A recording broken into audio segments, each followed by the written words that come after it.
Welcome, welcome, welcome today for Menopause Made Easy episode with my beautiful friend Michelle Baron. And thank you to be here, Michelle. And who is Michelle Baron actually? Great question. It took me a long time to figure that out, but I finally think I have. So Michelle Barone is first and foremost a mom, a daughter, a wife, and I can say this now, I accept myself as a beautiful, loving soul that is here to help inspire other people to go after the life they want and find themselves. How inspiring is that? What brings you to do what you do right now? It was a long journey, and the short version is, never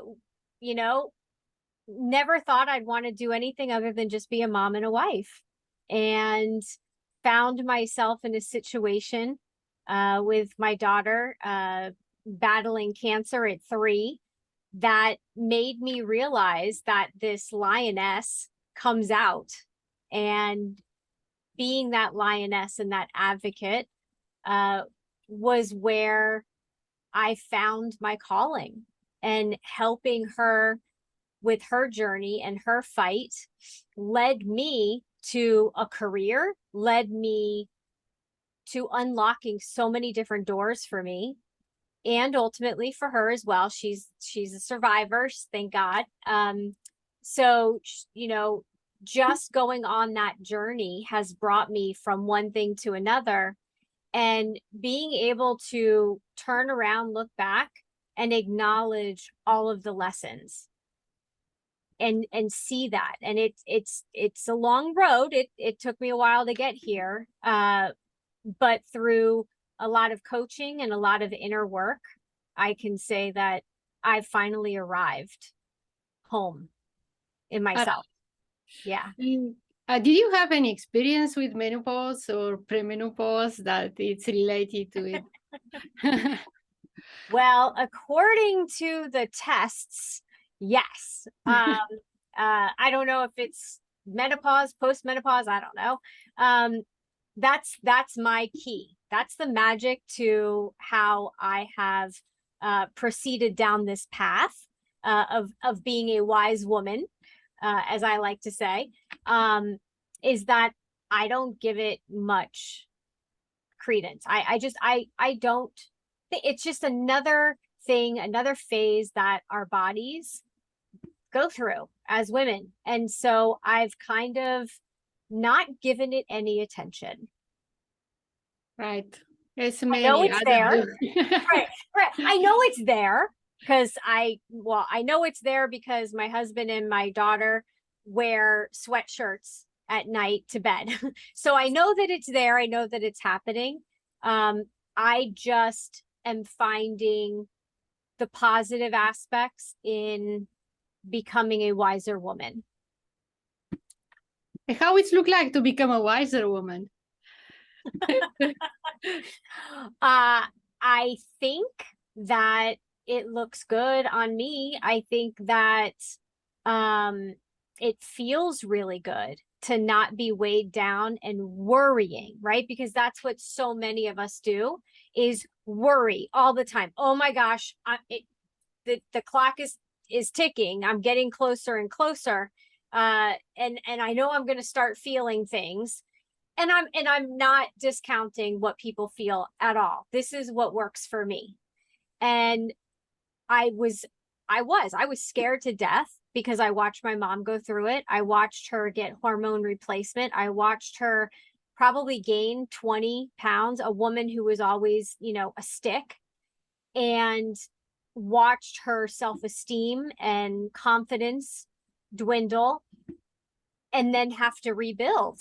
And I refused. I was like, nope, I'm not doing that. I am not doing that. And through this journey, through what, the world has gone through, really helped me turn internal and say, what does my body need? What is my body telling me what does my body need? And what can I do to give it what it needs? And to be proactive. Exactly. Why Moksha, Grace? Why Moksha Grace? Well, through my the coaching that I've personally had, and I'm sure there's a lot of us, most of us, that have gone through therapy at some point in our lives. I've been down that road as well. Being coached is very different. And I found that being coached was very much looking forward, not going, you kind of glance backwards, or you look in the rearview mirror just to kind of see what's back there. But then you're looking at how you can move forward from where you are now. And so as I was being coached, I learned the art of meditation. I learned how to listen from, within, and embracing my whole self. And I came upon a meditation, and the mantra was moksha. And I did the meditation, and I fell in love with the word, and I said, what does this word mean? And it means freedom and liberation, setting yourself free. And I was like, that's me. That's the journey I'm on. And then as I was going through a coaching session with my coach, we did another meditation, and I saw like the phoenix, and I asked, what's your name? And it said Grace. And so I put moksha and grace together, and here we are. And so being able to be an advocate for other people, being able to coach them through situations, through fear, through being stuck, through beliefs, old beliefs that no longer serve them. That's what I love to do. That's my passion. I could do it all day long and never feel tired. It's also important mindset during this challenging period of woman's life, how they look on themselves, how they perceive what's happened to them, and really find this wisdom within, with more quiet time and meditation, and just reinvent themselves if you want, just become a new version of wise version of them. So it's so beautiful. It's so beautiful what you're doing, and the meaning of that.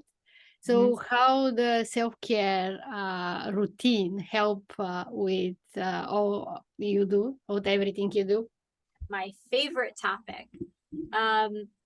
So my self-care routine, it really I had to become very strong.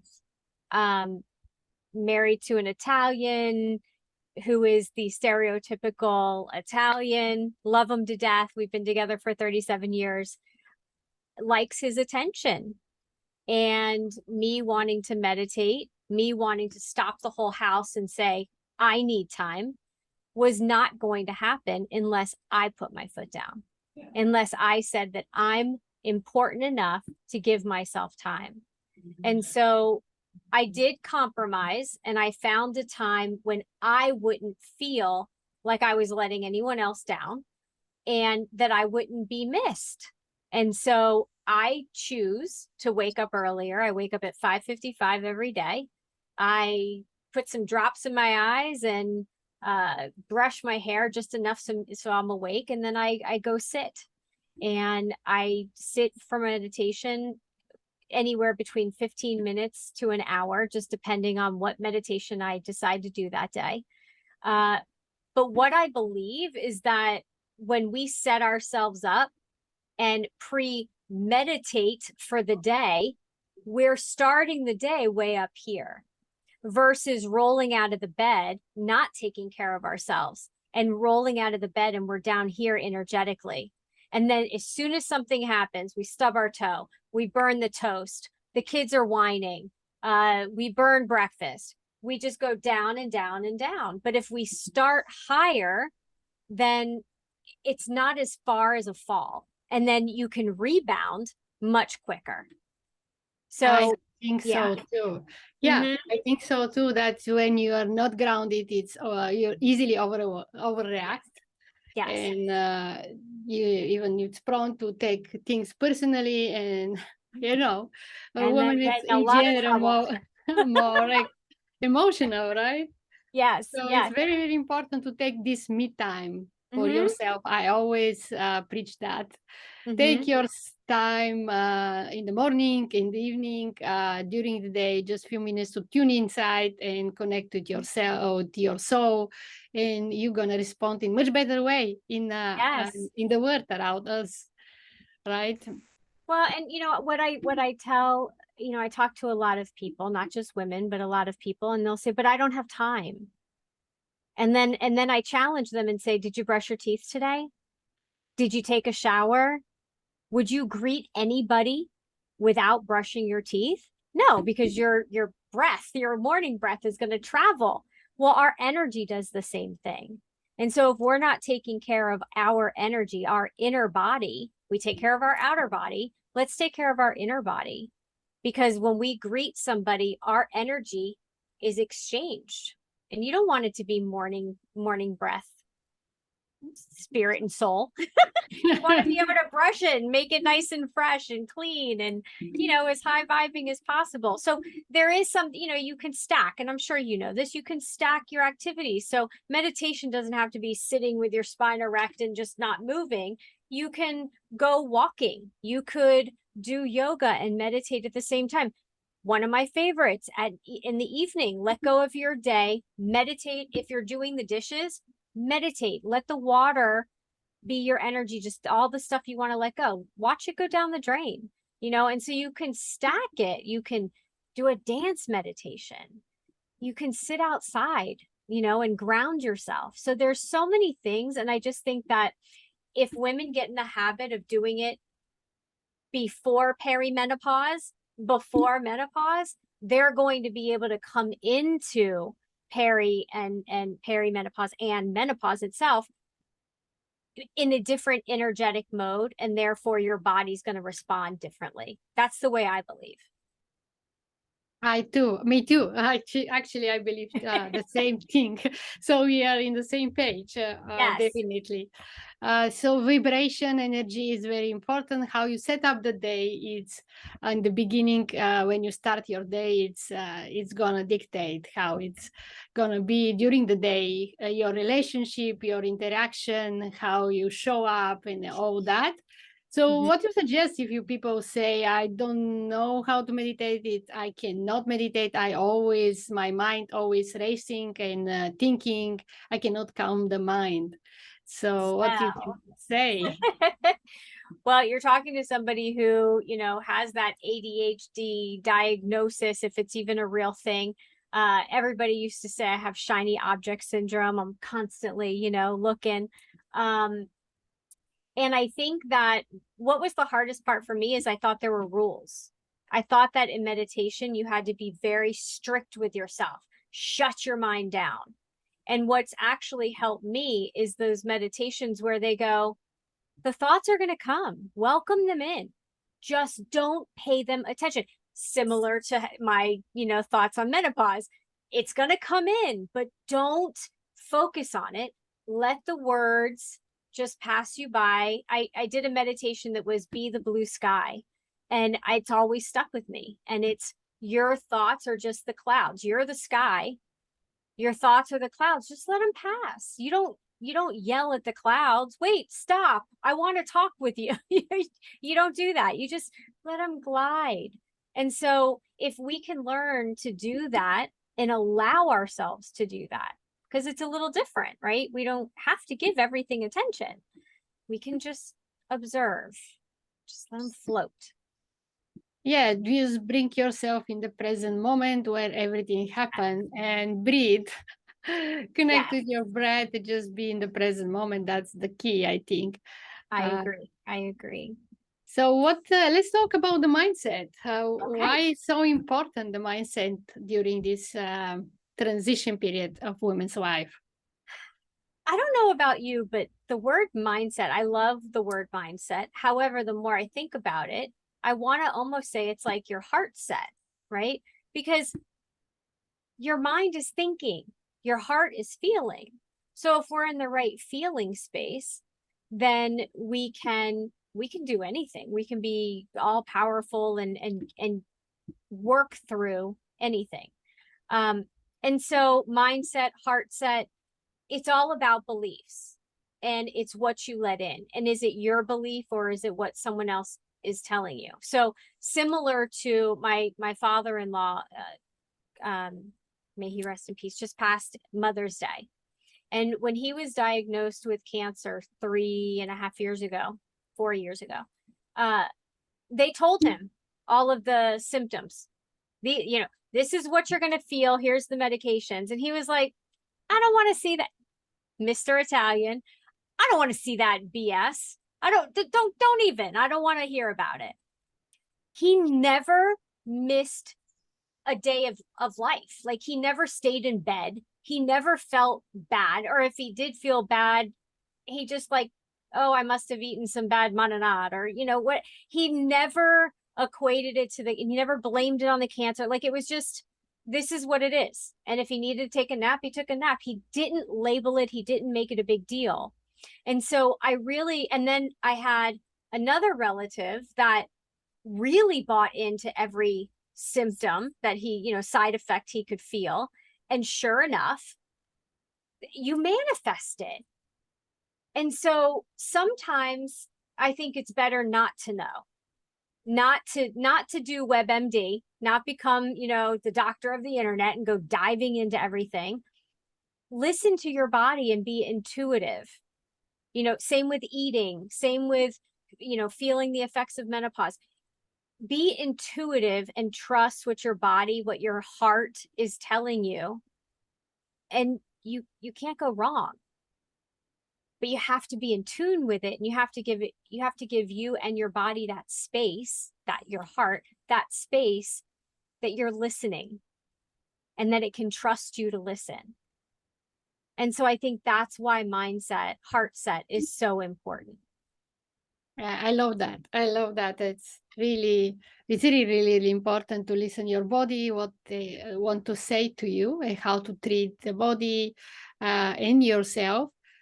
So how that can impact the family life, all this transition, all this, what's going on through this period of women's life, how that can affect the family life?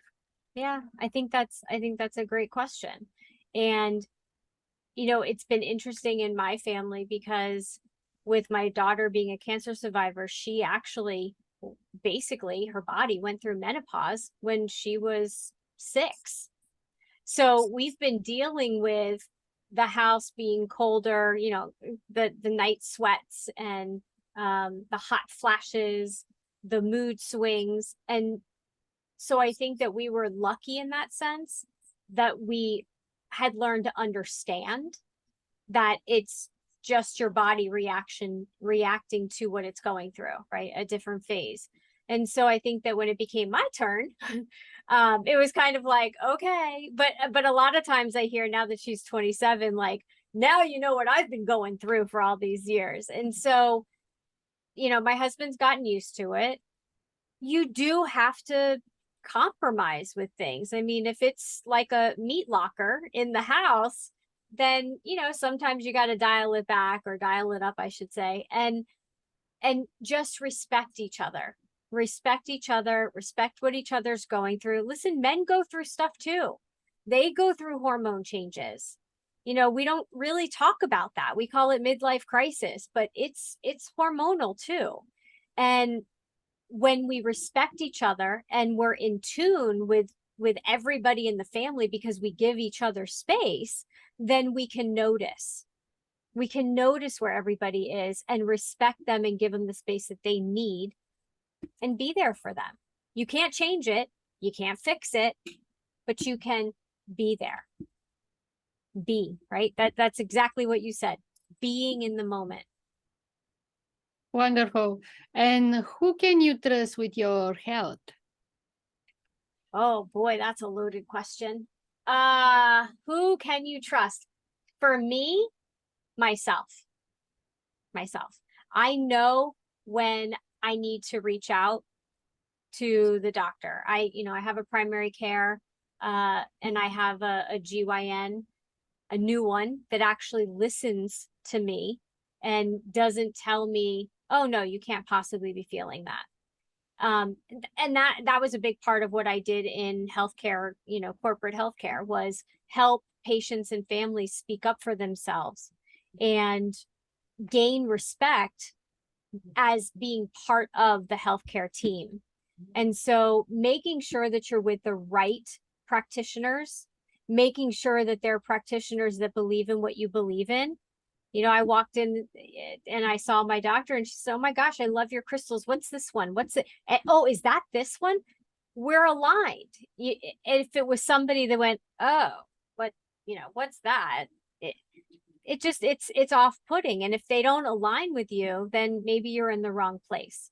And so I think it's really important that you trust yourself, you trust your intuition. And when you're standing in front of a practitioner, if they're not trying to understand where you're coming from and they're not hearing you, you need to find yourself another. There's practitioners everywhere. Go find another one. But holistic, those that, I said to her, I don't want the medicine. I don't want the hormones. Is there something natural? And she said, absolutely, here you go. And she gave me a whole list of things. Not everybody would do that. Not everybody would do that. I agree that it's in general medicine, it's even worse that they absolutely, sometimes women feel dismissed and not understood, and they feel alone, isolated. They don't know where to go, to who to, looking for help. For that reason, I present in the show so many experts that they can reach out. It depends who speak most to them. Right. So, and everybody is individual, but that's the possibility, the opportunity that I show, that it's so many other opportunity, holistic practitioners, alternative medicine that is there to help.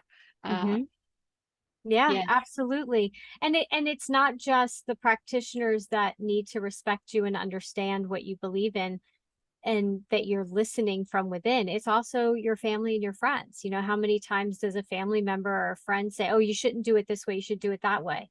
Well, you know what? Maybe that works for you, and that's great, but this is what works for me. And being respected and respecting yourself so that you stand your ground at what's important for you, that's what matters. Yeah, I think the most of all, the women want to be understood and listen, somebody to listen them in this period of time, right? How people can work with you, where they can find you? They can find me at mokshagrace.com. Moksha Grace Coaching on all social media platforms. I actually have a workshop. I do a 3-day introductory workshop into the work that I do. It's absolutely complimentary, and it just allows those potential clients, it allows everybody an opportunity to kind of get their feet wet in working with calming the chaos. And you know, it's the path to emotional freedom. And that's exactly what we do in the 3 days. We talk a lot about self-care. We talk a lot about listening from within. And so it really sets them in a good place at the beginning of their journey. And, you know, if people want to dive in and they want to work with me one-on-one, they can go to mokshagrace.com /coaching. So mokshagrace.com/workshop, mokshagrace.com/coaching. All right, everyone, mokshagrace.com/workshop. It's your place to find a self-love and self-care and emotional freedom and so much on. I highly recommend to reach out to Michelle and learn more about this, how to find the wisdom within and to calm yourself and really become a more balanced. Thank you so much, Michelle, to dedicate this time to be with me in the show Menopause Made Easy. As always, we release every Friday new episode. Thank you everyone to listen and to share this information. Keep listening and share, download, like, and subscribe to be notified when the new episode is released. Thank you again for Dilyana, thank you so much much for everything. And I love that you're doing this. We talked about that beforehand, and you're doing great work. And thank you for having me on. I'm very honored. Thank you. You're welcome, my dear.